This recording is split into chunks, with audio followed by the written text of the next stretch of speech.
Welcome back katika episode yetu mpya ya Wanangu Podcast. Mimi ni host wako Good Luck Joseph aka Imani Joseph, formerly known as the Rap Addict. Mimi ndo host wa podcast hii inayofahamika kama Wanangu Podcast, ambao unapatikana kokote kule ambako zinapatikana podcast. Bila kupoteza muda, nataka tuende straight kwenye episode yetu ya leo, episode ya 68, ambayo inamhusu mmoja kati ya watayarishaji bora kabisa wa muziki kuwahi kutokea katika sura ya dunia, ambaye anatokea Virginia nchini Marekani, na akiwa mdogo, akiwa yuko shule, alianza kufanya kazi za muziki na wasanii ambao pia walikuwa wadogo at that time. Namzungumzia Missy Elliott, ambaye alisaidia sana katika kumpa sound ya muziki ambao anautengeneza mpaka leo hii. Lakini baadaye miaka ya 90 akaanza kufanya kazi na wasanii wa R&B kama Gene Wine, baadaye akaanza kufanya kazi na wasanii kama kina Justin Timberlake, baadaye akafanya kazi na wasanii kama kina Aaliyah, akafanya kazi na wasanii kama kina Nelly Furtado, lakini baadaye akaenda mbele kabisa kufanya kazi na wasanii A-list kabisa. Hapo nazungumzia watu kama kina Michael Jackson, kina Madonna, Jay-Z, Beyonce, Kanye West, Lil Wayne na wengineo wengi.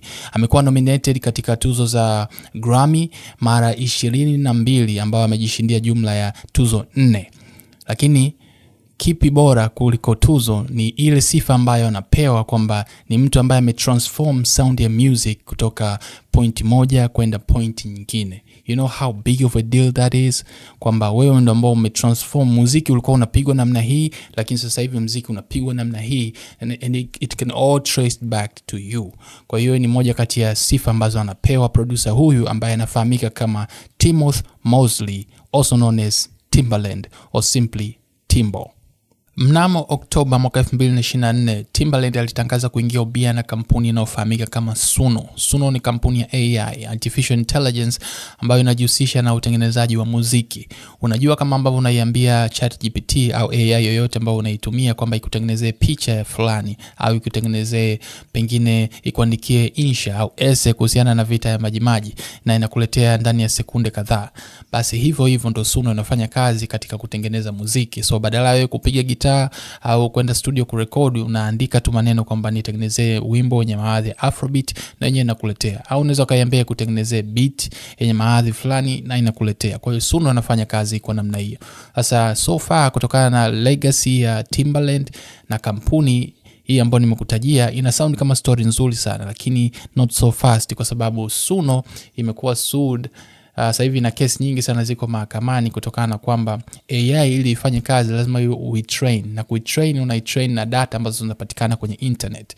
Sasa nyimbo nyingi ambazo zinapatikana kwenye internet zipo copyrighted, zina haki miliki. Kwa hiyo wale watu ambao wanazimiliki zile nyimbo wana haki ya kukuzuia wewe kutumia namna ambavyo unataka kutumia kazi zao, unless umepewa ruhusa. Kisample wimbo wa mtu fulani, lazima ukamwombe ruhusa uweze kuclear hiyo sample ndo akuruhusu wewe kutumia kwenye wimbo wako sehemu ya muziki wake, si ndio? Suno haifanyi hivyo. Kwa hiyo RIA, kwa mfano, Recording Industry Association of America, imeshitaki Suno kwamba ina train muziki train hiyo software yao kupitia muziki ambao upo copyrighted bila kuomba ruhusa wala nini kwa wahusika au wamiliki wa nyimbo hizo. Kwa hiyo tayari hapo tunaanza kupata shida ya kwanza. Lakini Timbaland ambaye ameingia ubia na kampuni hii, na yeye amepewa cheo cha advisor kama ndo mshauri wa hii kampuni, anazungumzia upande mwingine kabisa. Anasema watu waache kuogopa AI kwa sababu muziki wa sasa hivi kwanza sio mzuri. Wasanii wamepoteza kama wamepoteza dira fulani, wanafanya muziki mradi wamefanya muziki. Kwa hiyo hii AI inakuja kusaidia wao kuweza kufanya muziki vizuri zaidi, which is I doubt kama ni kweli, kwa sababu wasanii wako wengi na wasanii wengi tu wanafanya vizuri. Sidhani kama huo ni kweli. Nafikiri Timbaland anachofanya ni kuvutia kwake. Sio Swahili nasema kila mabangoma huvutia kwake, si ndio? So that's it. Lakini tunaenda mbele zaidi. Baada ya Timbaland kufanya kazi na Suno kwa muda kadhaa, akaanzisha kampuni yake mwenyewe ambayo inaitwa Stage Zero. So Stage Zero inasajili wasanii kama ambavyo lebo nyingine zote zinasajili wasanii, isipokuwa msanii wa kwanza ambaye amesajiliwa au amesainiwa katika lebo hii ya Stage Zero sio msanii binadamu kama mimi na wewe, ni AI artist, ni AI generated artist, na anafahamika kama Tata Taktumi. Maona Tata Taktumi, hivi ninavyokuambia, mpaka sasa hivi ametoa wimbo ambao unaitwa Pulse, ambao watu wakienda YouTube ukaandika Tata Taktumi Pulse PULSE utaweza kuona wimbo, na Timbaland mwenyewe yupo katika huo wimbo, japokuwa yeye ni mtu. Kuna manuva amefanyika pale basi anaonekana kama yupo side by side na huyu Tata ambaye ni AI generated artist. Kwa hiyo according to maelezo yao ni kwamba lyrics zote kuhusiana na huo wimbo ziliandikwa na binadamu, waandishi wa binadamu, lakini vitu vingine vilifanyika na kwa kutumia kompyuta, kwa kutumia hiyo Suno. Katika ufukunyuzi wangu nimejaribu kufuatilia kwa nini Timbaland anafanya kitu kama hiki.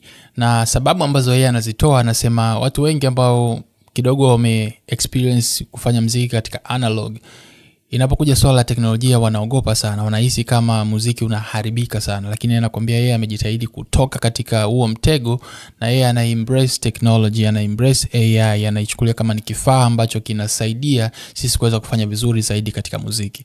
Japokuwa sikubaliana naye moja kwa moja katika pointi hiyo, lakini nilikuwa najaribu kuangalia kwa nini hao watu wamekuja na hii product. Ina save au ina solve tatizo gani? Je, kuna upungufu wa sanaa? Kuna upungufu wa wanamuziki? Je, kuna upungufu wa ubunifu? Sioni kama kuna ukweli katika hivyo vitu.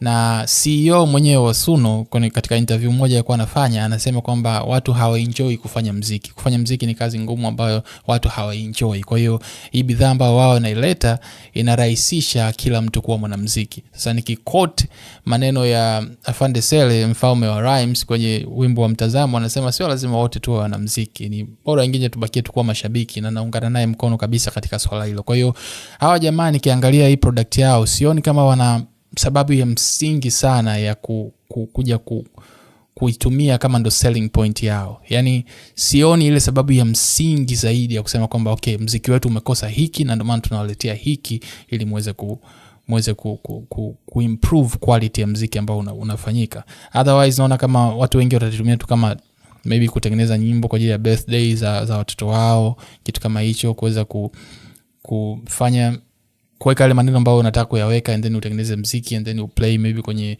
birthday ya mtoto wako, vitu kama hivyo. Watu wa kawaida ambao hata hawana vipaji, hawana skills za kuwa wanamuziki, nafikiri wanaweza kutumia kwa namna hiyo, lakini wanamuziki wao pia wanaweza kutumia, lakini nafikiri lazima kuwa kuna limitation fulani. Where do we draw the line? Kwa sababu kama kila mtu ataweza kucreate hivyo, tayari tuna saturation kubwa sana kwenye muziki. Tayari nyimbo, maelfu ya nyimbo kama sio mamilioni yanakuwa uploaded kwenye digital streaming platforms kila siku.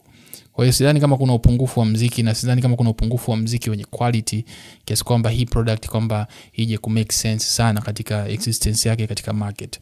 Kusema kweli sina conclusion ya moja kwa moja kwamba kipi kifanyike. Je, ni sahihi anachokifanya Timbaland au anakosea mahali? Lakini nakuwa na sita sana katika kusupport moja kwa moja kitu anachokifanya, kwa sababu kwanza kampuni yenyewe ambayo anaisupport tayari imeshaonekana kwamba inaibia wasanii kwa namna moja au nyingine, kwa sababu ukitumia kazi ya mtu, na wewe unafanya biashara na unatumia kazi ya mtu bila kumuomba ruhusa.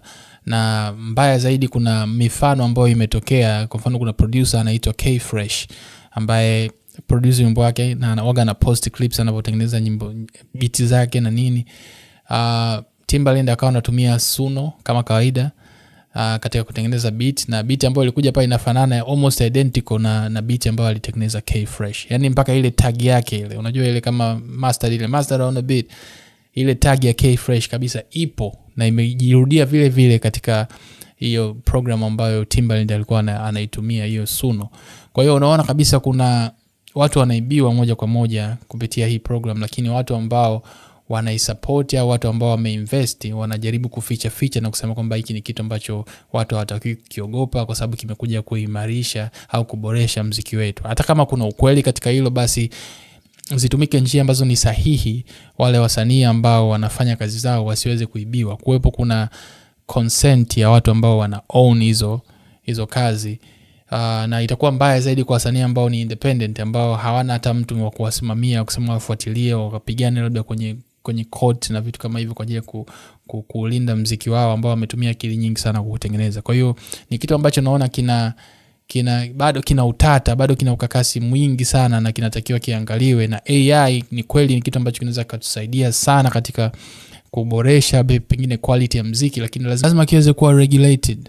Lazima AI iwe regulated, tujue kabisa kwamba tunaweza kutumia AI mpaka hapa unakuwa umevuka, kwa sababu kama tusipokuwa na hiyo mipaka, basi uwizi wa namna hiyo utakuwa mwingi sana na watu watakuwa wanafanya bila kuhofia kwamba nini kitawakuta baadaye.